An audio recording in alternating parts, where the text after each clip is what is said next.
Le Sahara, désert mythique aux étendues infinies, recèle en son sein des mystères millénaires. De ces dunes émergent parfois des découvertes extraordinaires qui défient l'imagination. Voici 11 trésors insolites que ce titan de sable a dévoilés au monde. Numéro 11. L'œil du Sahara. L'œil du Sahara représente une merveille géologique qui fascine sous tous les angles. Vu du ciel, grâce aux images satellites, il prend l'apparence d'un œil immense. Le fait qu'on puisse le distinguer depuis l'espace atteste de sa taille colossale. Pour vous donner une idée, son diamètre avoisine les 50 km, une dimension tout à fait stupéfiante. Face à une formation naturelle d'une telle envergure, d'innombrables théories ont été proposées pour expliquer ce qu'elle est et ce qu'elle n'est pas. Certains ont même évoqué qu'il pourrait s'agir d'un vestige de la mythique cité d'Atlantide. Mais indice essentiel, ce n'est pas le cas. Une autre hypothèse, moins scientifique, suggérait qu'un impact de météorites titanesques avait modelé cette formation, un sujet que j'aborderai ultérieurement. Et là encore, l'explication s'est révélée erronée. Finalement, les chercheurs ont conclu qu'il s'agissait d'un dôme géologique surélevé, constitué de strates de roches sédimentaires mises à nu pendant des millions d'années par l'action du vent, de l'eau et de l'érosion. Vous pourriez être surpris d'entendre parler d'érosion hydrique dans un désert. Mais souvenez-vous que le Sahara n'a pas toujours été aride. Cette transformation progressive révèle la succession d'événements qui ont façonné ce paysage. Et ce n'est là qu'un aperçu des découvertes qui s'y succèdent. Numéro 10. Le ver du désert libyen. Il y a quelques instants, j'évoquais une anecdote intrigante, et il est temps de vous en dévoiler les détails. Imaginez-vous parcourir l'un des innombrables sentiers du Sahara ou traverser paisiblement les dunes. Soudain, un bruit inhabituel vient rompre le calme ambiant. Vous stoppez votre véhicule, bien différent de celui mentionné précédemment, et remarquez quelque chose d'étonnant étalé sur le sol. Du verre. Mais il ne s'agit pas du verre d'une vitre, d'une voiture ou d'un bâtiment. Ce matériau arbore une teinte et une forme singulières. Il s'agit du fameux verre du désert libyen. Alors, comment expliquer la présence d'une telle quantité de verre dans ce désert? Pour résumer, il a été façonné par une intervention venue d'en haut. Et non, il ne s'agit pas d'une intervention divine, si vous voyez la référence. La théorie dominante avance que le verre s'est formé lors de l'impact d'une météorite sur le Sahara, dans la zone entre la Libye et l'Égypte. Cet impact a engendré une explosion de chaleur et de pression, qui a transformé le sable en une substance vitreuse. D'une certaine façon, ce verre évoque l'obsidienne, elle-même issue de réactions naturelles particulières. Des études estiment que cette formation aurait environ 29 millions d'années. En observant le sol, on réalise qu'un tel matériau peut résister aux affres du temps, même sous une chaleur extrême. Certains pensent même qu'il aurait servi à fabriquer divers outils et armes par les populations de l'époque, à l'image de l'obsidienne. Quoi qu'il en soit, ce verre semble osciller entre deux mondes, défiant le passage du temps. Numéro 9. La forêt fossile. J'avais déjà mentionné qu'autrefois, le Sahara n'était pas l'immense désert que nous connaissons aujourd'hui. Bien qu'il apparaisse sur les cartes tel un océan de sable, de nombreux vestiges témoignent de ces anciens visages, dont la célèbre forêt fossile. Si l'on trouve des forêts pétrifiées dans divers coins du globe, en Angleterre ou même sous le golfe du Mexique, celle du Sahara se situe dans la région comprise entre Oubari et d'autres localités oubliées. Ici, les arbres ne sont plus vivants. Ce sont les restes pétrifiés d'un passé lointain, conservant encore la silhouette majestueuse de leurs troncs colossaux. On estime que ces arbres fossilisés pouvaient atteindre au moins 20 mètres de hauteur, prouvant que, même dans un environnement désertique, la vie trouve toujours un moyen de subsister, ne serait-ce que sous forme de fossiles. Mais pourquoi est-ce important? Parce que cela prouve que le Sahara fut jadis un lieu radicalement différent, luxuriant et traversé par des cours d'eau qui rendaient le sol fertile, propice au développement de forêts variées. Ces vestiges permettent également de reconstituer la chronologie de l'évolution de ce paysage, nous incitant à nous interroger sur la durée et les événements ayant conduit de ce milieu verdoyant à l'actuel désert aride. Numéro 8. Les fossiles de dinosaures. Il n'est guère surprenant que nous abordions aujourd'hui le sujet des fossiles de dinosaures, tant le Sahara regorge de mystères insoupçonnés. Après tout, si l'on peut dénicher tant d'éléments étranges dans ces étendues de sable, il était inévitable de découvrir les restes de créatures préhistoriques inattendues. Au fil des années, de nombreux ossements de dinosaures ont été mis au jour dans différentes régions du Sahara, certains ayant même été découverts par le célèbre paléontologue Paul Sereno. Ce qui est encore plus fascinant, c'est que certains de ces fossiles n'appartiennent pas aux espèces connues, mais représentent de nouvelles espèces, parmi lesquelles un raptor inédit, des poissons redoutables ayant coexisté avec les dinosaures, et même divers reptiles semblant capables de voler. La recherche de ces ossements se heurte à de nombreux obstacles. Le sable en perpétuel mouvement, la chaleur extrême et l'accessibilité limitée des sites de fouilles rendent l'excavation difficile. Pourtant, les scientifiques persistent et continuent de percer les secrets d'un passé où le Sahara était un véritable vivier de vie. Aujourd'hui, ces fossiles attendent d'être redécouverts pour dévoiler les mystères d'une ère révolue. Je précise d'ailleurs que je ne recommande en aucun cas de s'aventurer dans le Sahara, car cela comporte d'énormes dangers, même si l'appel de l'inconnu peut être irrésistible. Numéro 7. Structures en pierre. Au premier abord, la présence de structures en pierre dans le Sahara peut sembler anodine. Nombreuses sont les civilisations, anciennes ou contemporaines, qui utilisent la pierre pour édifier monuments et habitations. Pensez aux pyramides et aux sphinx par exemple.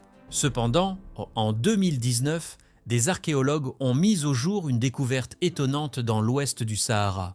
Non pas une, mais plusieurs centaines de petites structures en pierre façonnées avec soin par l'homme. Certaines présentent une forme de croissant, d'autres s'organisent en cercle, tandis que d'autres encore se dessinent sous forme de lignes droites, de rectangles ressemblant à des plateformes ou simplement en amas de pierres. L'une de ces formations, dont les pierres s'étendent sur 630 mètres, soulève de nombreuses interrogations quant à sa fonction. Nul ne peut réellement affirmer à quoi elle servait, même les spécialistes restent perplexes. La théorie la plus plausible serait qu'il s'agissait de marqueurs funéraires, apportant une perspective inédite à notre compréhension de cette époque. La seule solution pour lever le voile sur ce mystère est de poursuivre les fouilles dans l'ouest du Sahara. Numéro 6. Cercle de culture dans le Sahara. En examinant attentivement les images de Google Earth, certains ont repéré une multitude de lignes et de traces étranges. Pour explorer un phénomène encore plus insolite, intéressons-nous aux cercles de culture qui apparaissent parfois dans le désert du Sahara. Contrairement aux crop circles que l'on imagine en écrasant des cultures, ici il s'agit de véritables indentations dans le sable formant des motifs circulaires précis. Les images satellites permettent de comprendre pourquoi ces formations suscitent la méfiance quant à leur origine. L'essentiel est le suivant. Ces cercles ne sont autres que l'expression du système aquifère constitué de grès nubiens. À proximité du Nil, l'eau est abondante si l'on irrigue correctement, mais en s'éloignant, elle se fait rare et difficile à exploiter. Ce réseau aquifère particulier permet à l'eau de remonter à travers le sable, assurant ainsi la survie de la végétation et facilitant l'approvisionnement alimentaire des populations locales sans qu'elles n'aient à parcourir de grandes distances. Une fois de plus, la nature nous montre que l'eau se trouve souvent sous nos pieds pour peu que l'on sache creuser pour la trouver.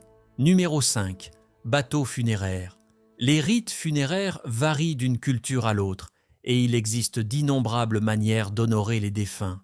Tandis que les élites bénéficient parfois d'inhumations somptueuses, à l'image des anciens Égyptiens, l'histoire du bateau funéraire réserve une surprise inattendue. Ce bateau, découvert dans une nécropole antique, se distingue par la qualité exceptionnelle de ses matériaux, notamment le bois utilisé, et pourtant, il accompagnait le repos d'un simple roturier.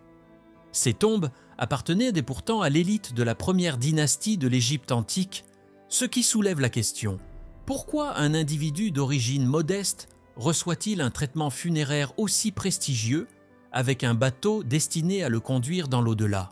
Des analyses plus approfondies ont révélé que, malgré sa naissance humble, Il avait été promu haut fonctionnaire auprès du pharaon, ce qui expliquerait en partie ce traitement royal, vraisemblablement ordonné en reconnaissance de ses services à la nation. Numéro 4. Le cimetière des baleines du désert. Abordons maintenant une découverte qui invite à revoir notre perception du Sahara. Il ne s'agit pas d'un cimetière ordinaire, mais d'un site regroupant les vestiges de baleines. Si vous pensez que ces géants marins se trouvent uniquement en bord de mer, détrompez-vous. Ce cimetière a été découvert en Égypte, dans une région appelée Wadi Hattan, et constitue le plus grand cimetière de baleines antiques connu à ce jour. Environ 1 millier de baleines y ont été recensées. Ce qui est particulièrement surprenant, c'est qu'on y retrouve non seulement des fragments isolés, mais parfois des ossatures complètes d'anciennes baleines. Comment une telle accumulation a-t-elle pu se produire? Il y a environ 40 millions d'années, la région était recouverte par un océan peu profond, la mer de Thétis. Puis, avec le changement climatique, le niveau de la mer a chuté, l'océan s'est évaporé et le site s'est transformé en forêt avant qu'un nouveau bouleversement ne donne naissance au désert que nous connaissons aujourd'hui jonché d'ossements. Ces vestiges offrent aux archéologues une opportunité unique d'approfondir leur connaissance de ces créatures et de l'époque où elles peuplaient ces eaux. Numéro 3, le lac Gaffa. Imaginez ceci. Vous traversez une région réputée pour son sable immuable depuis des siècles, et soudain, vous tombez nez à nez avec un lac. Ce n'est pas une illusion. Tel fut le cas en Tunisie en 2014, lors de l'apparition inattendue du lac Gaffa. Pour rappel, Gaffa est une ville tunisienne située à proximité du lac, découvert initialement par des bergers. Rapidement, une foule s'est massée pour s'y baigner, simplement par curiosité. Heureusement, le lac présente une profondeur d'environ 20 mètres, éliminant ainsi les risques de blessures en cas de chute. L'eau s'est avérée ni acide ni dangereuse, malgré quelques craintes d'une possible radioactivité. Le mystère le plus captivant demeure toutefois. Comment ce lac a-t-il pu se former? La théorie la plus répandue suggère qu'un léger séisme a fracturé une roche recouvrant une nappe phréatique, permettant ainsi à l'eau de s'infiltrer et de combler la dépression. La nature, une fois encore, sait nous surprendre. Numéro 2. Les cercles féeriques du Namibe. À ne pas confondre avec les cercles de culture dont nous venons de parler, les cercles féeriques se trouvent dans le désert du Namibe, en Afrique australe. Certes, il ne s'agit pas du Sahara, mais j'ai pensé qu'une digression serait bienvenue, puisque, au fond, il s'agit tout de même d'un désert africain, assez proche géographiquement. Vus du ciel, ces cercles se distinguent comme des parcelles de terrain ayant subi une modification énigmatique dont l'origine reste obscure.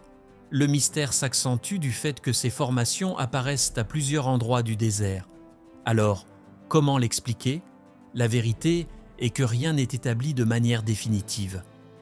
Les deux hypothèses principales avancent soit l'intervention d'un animal, par exemple une termite des sables, soit une stratégie des plantes consistant à se disposer en cercle afin de drainer l'eau et favoriser ainsi leur survie. Quoi qu'il en soit, ce phénomène demeure aussi étrange qu'intrigant. Numéro 1. Squelette de l'âge de pierre. Après avoir déjà évoqué la découverte d'ossements animaux, penchons-nous désormais sur des vestiges humains. En 2013, des scientifiques mirent au jour un abri sous roche dans la région libyenne du Sahara, où une série de squelettes datant de l'âge de pierre fut découverte. Ces ossements, dont l'âge varie entre 8000 et 4200 ans, témoignent de l'utilisation de ce site funéraire sur plusieurs millénaires.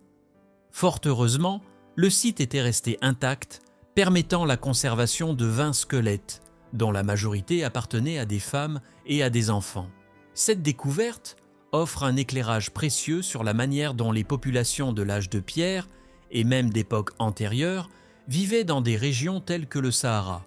On ne peut s'empêcher de se demander si, un jour, une civilisation étendra son influence sur une étendue aussi vaste. Merci et à bientôt pour une nouvelle vidéo.